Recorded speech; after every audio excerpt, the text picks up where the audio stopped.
Semuanya, kami dari kelompok 6. Perkenalkan, nama saya Fauzi Raditya. Perkenalkan, nama saya Rosyogilin Petronella Gurni. Perkenalkan, nama saya Pulus Karstianingrum. Perkenalkan, nama saya Anissa Fitria. Perkenalkan, nama saya Nanda Agustina. Perkenalkan, nama saya Elita Nurstiananda. Perkenalkan, nama saya Azati Aidifah. Perkenalkan, nama saya Fasya Radiazar. Perkenalkan, nama saya Marat Marti Pasha. Kota Surabaya merupakan salah satu destinasi wisata yang patut dikunjungi. Surabaya lebih dikenal oleh masyarakat sebagai kota pahlawan. Oleh karena itu, pariwisata kota Surabaya seharusnya mampu memunculkan identitas pariwisata yang terkait dengan pariwisata sejarah. Banyak bangunan bersejarah yang terdapat di kota Surabaya, salah satunya ialah Tugu Pahlawan, yang merupakan ikon sejarah dari Surabaya. Akan tetapi, masih banyak generasi muda yang enggan untuk mengunjungi Tugu Pahlawan. Selain karena publikasi dan media promosi dari Tugu Pahlawan yang masih sangat minim, kesadaran bela negara yang dimiliki warga negara pun masih perlu ditingkatkan lagi. Untuk mengetahui hal ini lebih lanjut, yuk simak video wawancara kami dengan para pengunjung dan petugas Tugu Pahlawan berikut. Saya Nanda Agustina dari Universitas Airlangga. Di sini saya akan mempertanyakan tentang tema bela negara, bagaimana sejarah Tugu Pahlawan. Jadi Tugu Pahlawan itu didirikan pada dasarnya untuk para pahlawan yang sudah berjuang di kota Surabaya. Pada dasarnya Tugu Pahlawan itu memiliki bentuk yang cukup unik.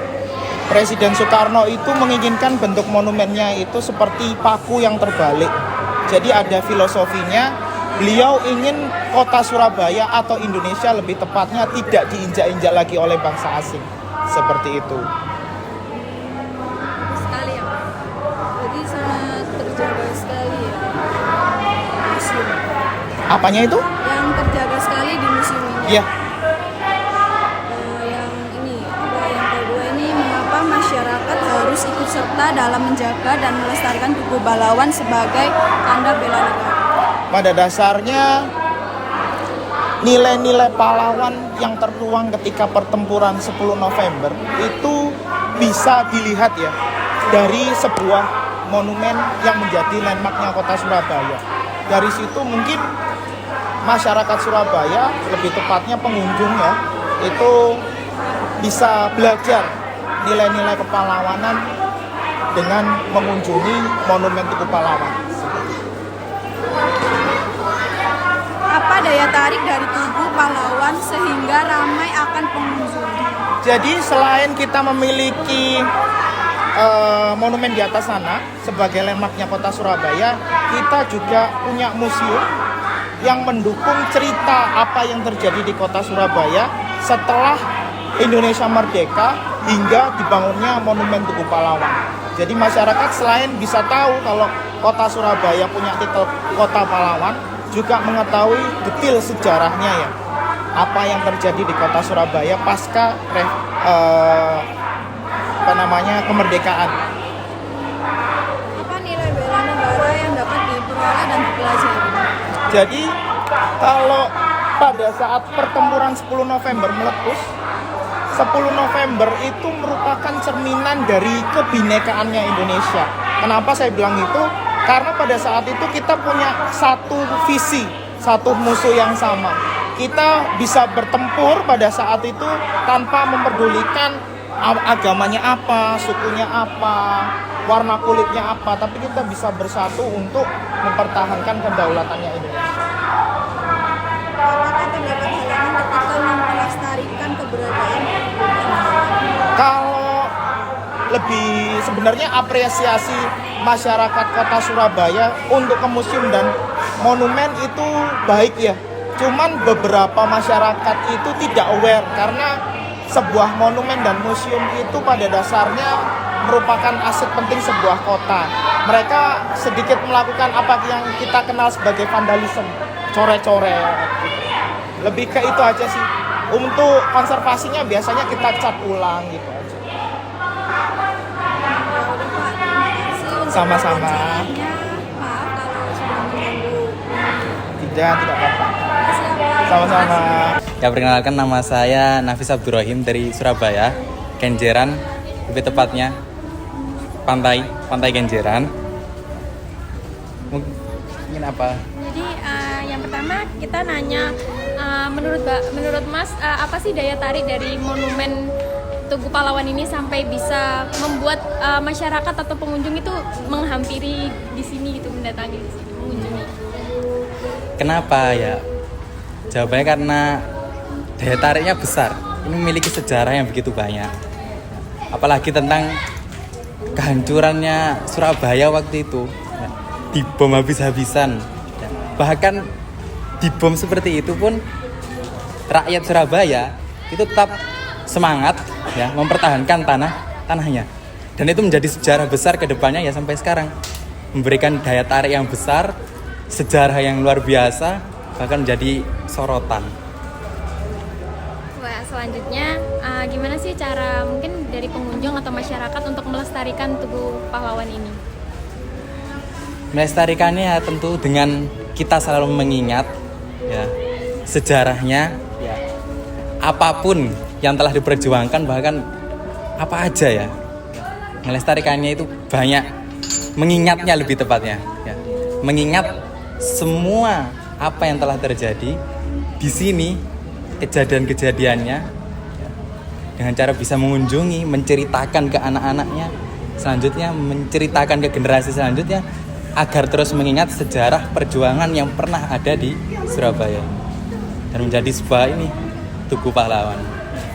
Baik, Makasih ya Iya. Pak, makasih untuk Mbak. waktunya. Maaf nggak mengganggu. Sama-sama. Oke, sekarang di sini kita bersama Kak siapa ya? Hesti.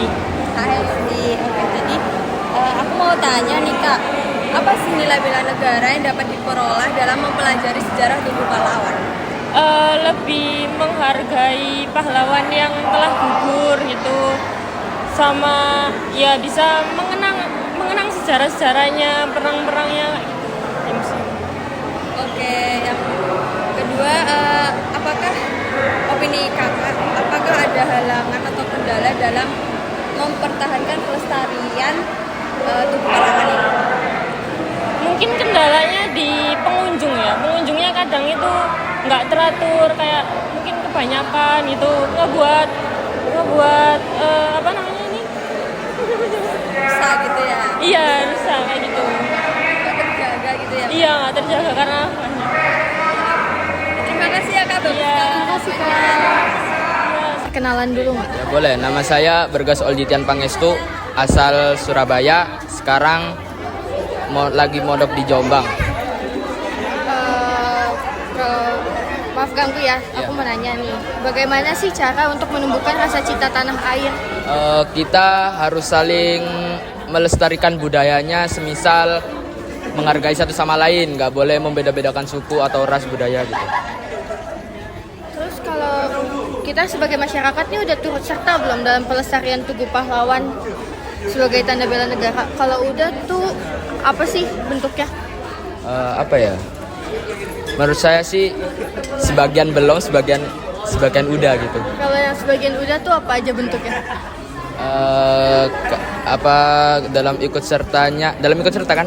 Dalam ikut sertanya itu ya masih mau mengunjungin tempat-tempat kayak gini nih, misalnya kan memperdalam ilmu sejarah buat tahu-tahu sejarah zaman-zaman dulu itu gimana gitu. Menurut saya gitu. Kalau gitu makasih ya. Ya. Berdasarkan hasil wawancara tadi, dapat disimpulkan bahwa Tugu Pahlawan adalah salah satu kekayaan bangsa yang harus selalu kita jaga keberadaannya. Sayangnya, Tugu Pahlawan masih kurang ramai dikunjungi oleh masyarakat, khususnya generasi muda. Hal ini disebabkan oleh lemahnya destination branding dan tidak ada upaya pemasaran yang mendukung di dalam pengelolaan Tugu Pahlawan, sehingga membuat wisatawan yang berkunjung masih terbatas. Strategi destination branding diperlukan untuk membangun citra merek atau brand image Tugu Pahlawan untuk menciptakan citra positif dengan tujuan untuk mempertahankan eksistensi Tugu Pahlawan sebagai ikon kota Surabaya.